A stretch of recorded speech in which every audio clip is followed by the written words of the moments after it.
Do that one dance, baby. That one dance. Halo semua, kali ini kami akan membahas tentang laporan keuangan konsolidasi metode harga perolehan untuk memenuhi tugas akuntansi keuangan lanjutan 2. Langsung saja kita masuk ke materinya ya.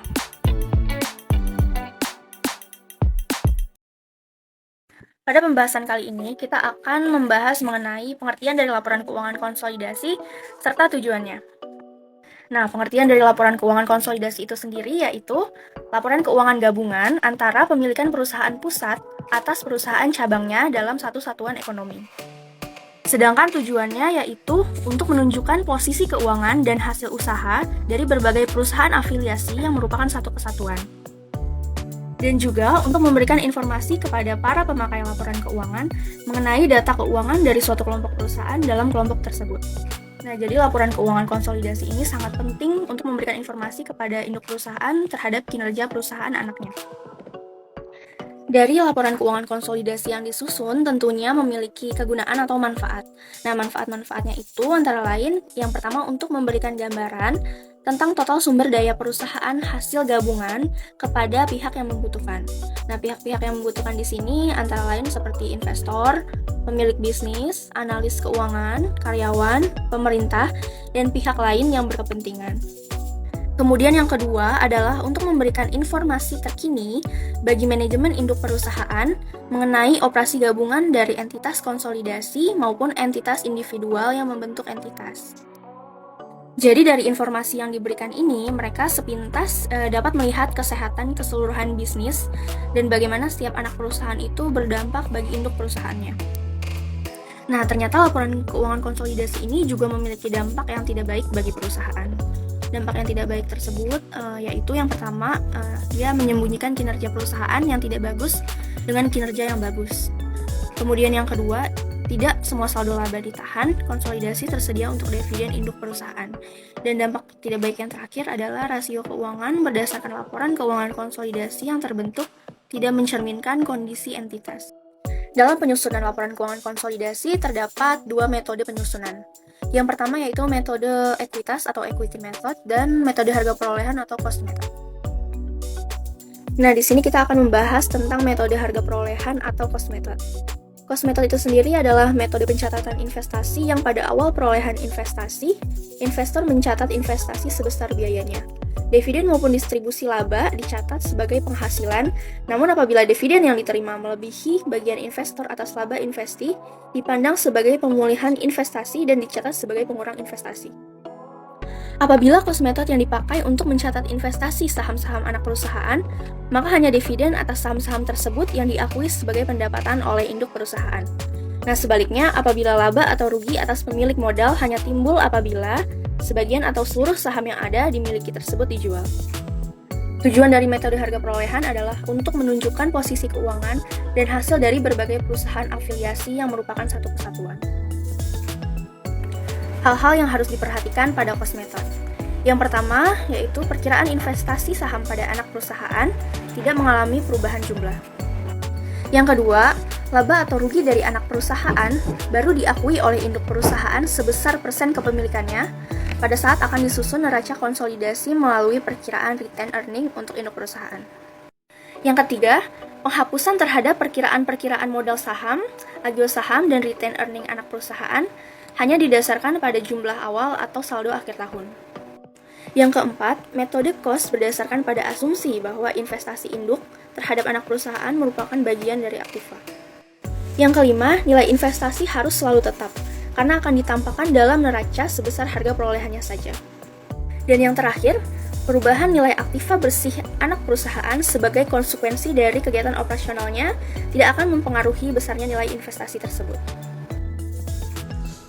Selanjutnya, ciri-ciri cost method. Yang pertama itu ada laba atau rugi diperoleh perusahaan anak, tidak dilakukan per jurnalan. Yang kedua, eliminasi modal agio LYD perusahaan anak ditentukan dengan bertitik tolak pada posisi neraca. Yang ketiga, hak minoritas ditentukan dengan bertitik tolak pada posisi akhir setelah transaksi di kertas konsolidasi. Dan di sini juga ada kondisi pencatatan dalam cost method. Itu ada 4 bagian, yaitu yang pertama, perusahaan induk mengakui adanya pendapatan hanya terhadap dividen atas saham yang dibagikan perusahaan anak. Yang kedua, laba atau rugi timbul jika sebagian atau seluruh saham yang dimiliki dijual. Ya. Yang ketiga, rekening investasi saham jumlahnya tetap. Dan yang keempat, ada kenaikan atau penurunan LID induk. Dan yang terakhir, slide 7, prosedur akuntansi untuk metode harga pokok. Itu ada 5 bagian. Bagian yang pertama yaitu perusahaan induk dan anak adalah 2 perusahaan yang berbeda. Oleh karena itu, dividen yang diterima atas modal saham perlu ditetapkan sebagai pendapatan. Yang kedua, walaupun kaitan yang ada antara perusahaan anak dan induk dapat menggambarkan suatu kesatuan ekonomis. Yang ketiga, jika yang digunakan adalah metode harga pokok, maka perkiraan perusahaan induk untuk investasi. Yang keempat, angka yang dilaporkan untuk saham perusahaan anak dalam perkiraan investasi adalah sebesar harga perolehan semula. Yang kelima, pengumuman dividen oleh perusahaan dalam perusahaan anak dicatat dalam buku perusahaan induk dengan mendebet perkiraan piutang dividen dan mengkredit perkiraan pendapatan dividen. Nah, di slide selanjutnya terdapat latihan soal mengenai pencatatan dengan metode harga perolehan. Di soal tersebut diketahui bahwa pada awal tahun 2008 PT ABC membeli 80% saham PTXYZ seharga Rp375.000, dan pada saat itu model PTXYZ ini adalah yang pertama ada modal saham sebesar Rp300.000, kemudian yang kedua adalah laba ditahan sebesar Rp150.000 sehingga total modalnya adalah Rp450.000. Nah, pada tahun 2008 PTXYZ ini memperoleh laba bersih dan membagi dividen kas. Nah, yang pertama adalah laba bersih usaha sebesar Rp175.000 dan yang kedua ada pembagian dividen sebesar Rp100.000. Sehingga dapat diketahui untuk pencatatan jurnal awal tahun 2008, di sisi debit adalah investasi saham PT ABC dan di sisi kredit ada kas sebesar Rp375.000. Kemudian yang kedua ada jurnal pada tahun 2008. Nah, jurnal pada tahun 2008 ini di sisi debit adalah investasi saham PT ABC dan di sisi kredit ini adalah laba atau rugi PT ABC sebesar Rp140.000. Nah, Rp140.000 ini dapat dari mana sih? Nah, dapatnya itu dari laba bersih usaha sebesar Rp175.000 dikali dengan 80% yaitu kepemilikan, sehingga totalnya menjadi Rp140.000. Kemudian yang ketiga adalah jurnal pembagian dividen. Nah, jurnal pembagian dividen itu di sisi debit ada kas dan di sisi kredit ada pendapatan dividen sebesar Rp80.000. Nah, Rp80.000 ini dapat dari mana? Nah, dapatnya itu dari pembagian dividen sebesar Rp100.000 dikali dengan 80% sehingga totalnya menjadi Rp80.000. Nah, cara untuk mengeliminasinya yang pertama ada modal saham. Modal sahamnya itu diketahui bahwa Rp1.000.000 dan LYD-nya itu sebesar Rp200.000. Nah, LYD ini apa sih? LYD adalah jumlah kumulatif dari laba sebelumnya. Untuk slide selanjutnya itu ada contoh soal konsolidasi. Di sini akan dibahas secara lengkap mengenai contoh-contohnya tersebut. Nah, di sini diketahui bahwa pada awal tahun 2007 PT ABC membeli 4.500 lembar saham dari 5.000 lembar saham yang beredar PTXYZ senilai 60 juta dibayar tunai. Nah, posisi neraca PT ABC dan PTXYZ saat pembelian saham itu terdapat pada tabel. Kemudian pada akhir tahun 2007, data keuangan PT ABC dan PTXYZ sebesar yang pertama itu adalah laba usaha tahun 2007, PT ABC sebesar 15 juta dan PT XYZ sebesar 10 juta. Kemudian ada dividen yang dibagikan, PT ABC sebesar 8 juta dan PT XYZ sebesar 5 juta.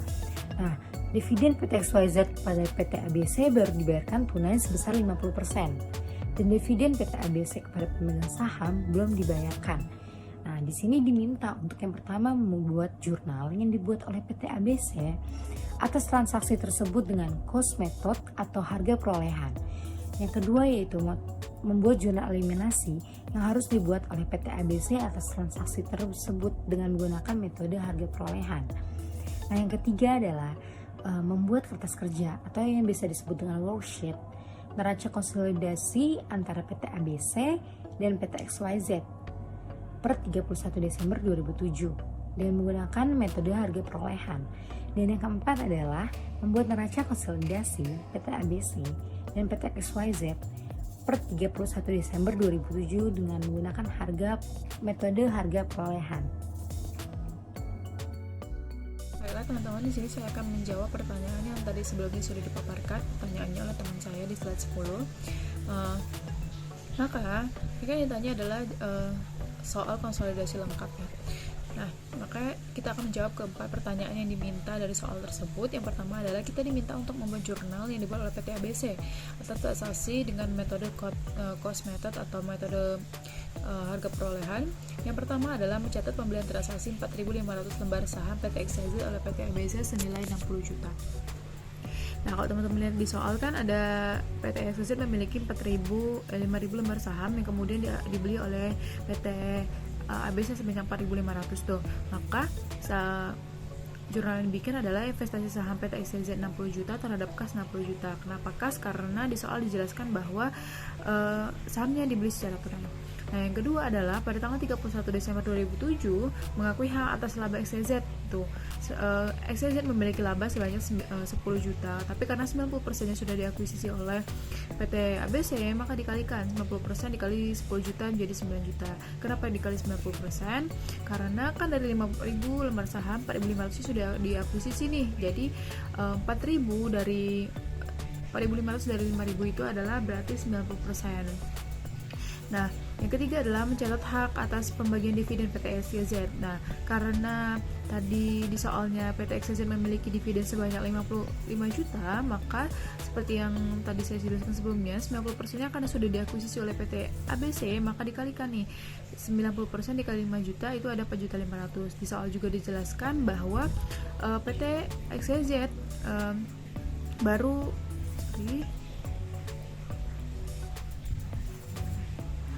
PT ABC-nya itu baru dibayarkan sebanyak 2.250.000 nih sama PT ABC. Maka di situ jurnalnya adalah kas 2.250.000, ada piutang dividen PT XYZ 2.250.000 terhadap pendapatan dividen 4.500.000.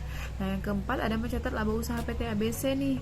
Nah, di soal juga dijelaskan bahwa PT ABC memiliki laba 15 juta pada tahun 2007. Maka jurnal yang dibuat adalah return earning atau laba ditahan terhadap laba sebanyak 15 juta. Nah, yang kelima mencatat hutang dividen kepada pemegang saham PT ABC 8 juta yang belum dibayarkan. PT ABC memiliki dividen yang belum dibayarkan sebanyak 8 juta, maka jurnal yang dibuat adalah return earning terhadap hutang dividen sebanyak 8 juta.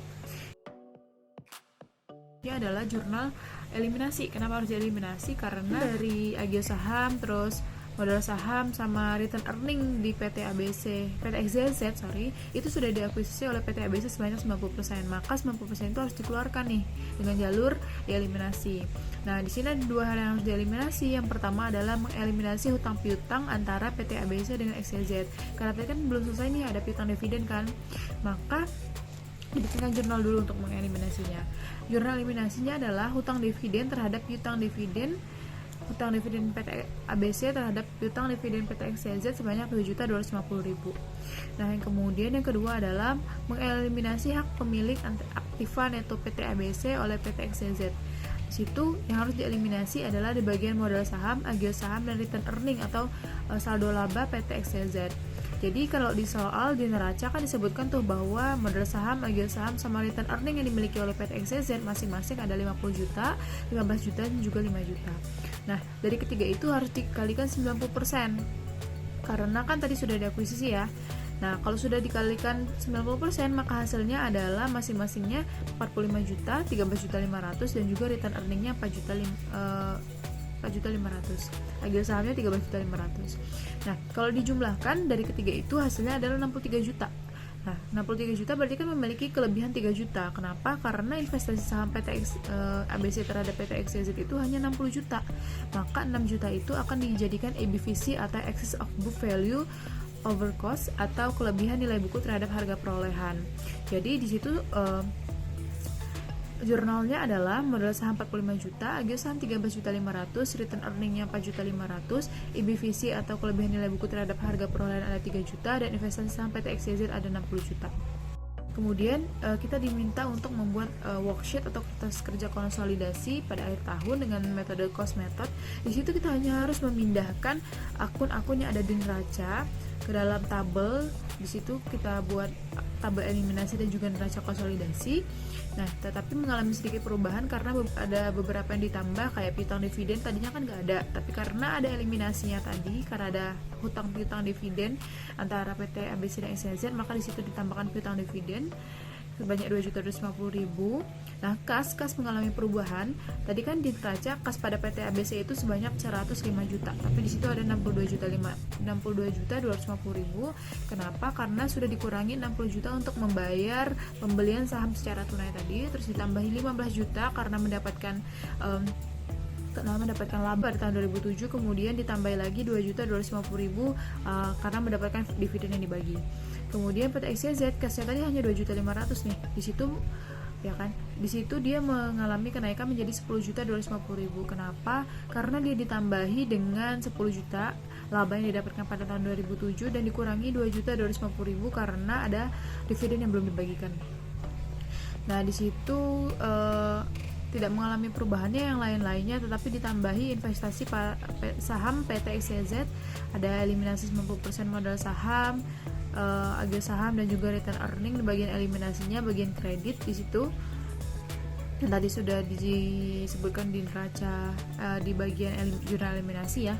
Kemudian untuk bagian ekuitas dan hutang itu juga tidak mengalami perubahan, hanya disalin saja dari yang neraca. Tapi di bagian hutang dividen itu kan, kalau hutang dividen tuh 2.750.000 ya, karena 2.250.000 nya kan sudah dibagikan ke PT ABC. Jadi 5 juta dikurangi 2.250.000, 2.750.000 hasilnya. Nah, terus di bagian return earning PT ABC itu kan 126.500.000. Nah, kalau di neraca return earningnya PT ABC itu kan hanya sebanyak 115 juta tuh, mengalami kenaikan. Kenapa? Karena ditambahi dengan adanya return earning yang dibagikan atau laba ditahan yang dibagikan sebanyak 4.500.000. Kemudian ditambahi lagi dengan 7 juta. 7 juta itu adalah 10%-nya dari masing-masing modal saham, agio saham, dan return earningnya PT XYZ ya. Gitu. Jadi hasilnya 126.500.000. Tapi kalau teman-teman lihat di neraca konsolidasi paling kanan itu kan return earningnya 131 juta tuh. Harusnya 126.500.000 ya. Nah, dia menjadi 131 juta apabila ditambahi dengan return earning untuk induk tuh yang paling bawah. Yang di paling bawah itu kan ada return earning untuk induk 4.500.000 karena tadi kan laba ditahannya labanya sudah diakuisisi oleh PT ABC sebanyak 90%. Jadi ditambahi dengan return earning PT ABC itu totalnya baru jadi 131 juta. Di situ ada modal saham PT XYZ 50 juta, terus di bawahnya ada sudah dieliminasi menjadi 90%, dieliminasi 45 juta, maka hasilnya ada di neraca konsolidasi itu 5 juta. Begitu juga dengan agio saham dan juga return earning. Nah, return earning di PT XYZ di situ 10 juta, sedangkan di neraca hanya 5 juta. Kenapa? Karena ditambahi ya, return earningnya ditambahi dengan laba yang pendapatannya pada 2007. Nah, tapi dieliminasinya 4.500.000 karena dia mengeliminasi dari 90% dari 5 juta dari return earning dan neraca. Neraca konsolidasinya ada 1 juta. Kenapa? Karena dia mengambil 10%-nya dari 10 juta ini. Gitu. Jadi hasilnya sudah balance, kecuali itu ada sedikit salah di bagian total hutang dan ekuitas itu harusnya 244.500.000 sama dengan total aktifanya. Yang lainnya sudah balance ya, eliminasinya ada 65.250.000 dan di neraca konsolidasinya ada 280 juta, sudah balance. Kemudian selanjutnya kita disuruh membuat neraca konsolidasi nih. Neraca konsolidasi ini hanya memindahkan daripada yang worksheet tadi yang sudah kita hitung di worksheet. Hanya memindahkan saja di bagian aktiva di bagian kiri dan hutang ekuitas di bagian kanan. Nah, hanya ditambahi ada excess of book value-nya 3 juta yang tadi saya sebutkan, ada kelebihan nilai buku terhadap harga perolehan, kemudian ekuitasnya itu ada hak induknya, modal saham, agio saham, return earning-nya itu modal saham tinggal memindahkan dari neraca, agio sahamnya juga, return earning-nya juga tadi kan sudah kita hitung ya kenapa dia jadi 131 juta. Nah, hak anaknya ini didapat dari modal saham, agio saham, sama return earning PTXCZ dikali 10% atau hak non pemiliknya. Hak non pemilik atau hak anaknya itu kan sisanya tinggal 10% tuh tadi. Itu tinggal dikalikan saja.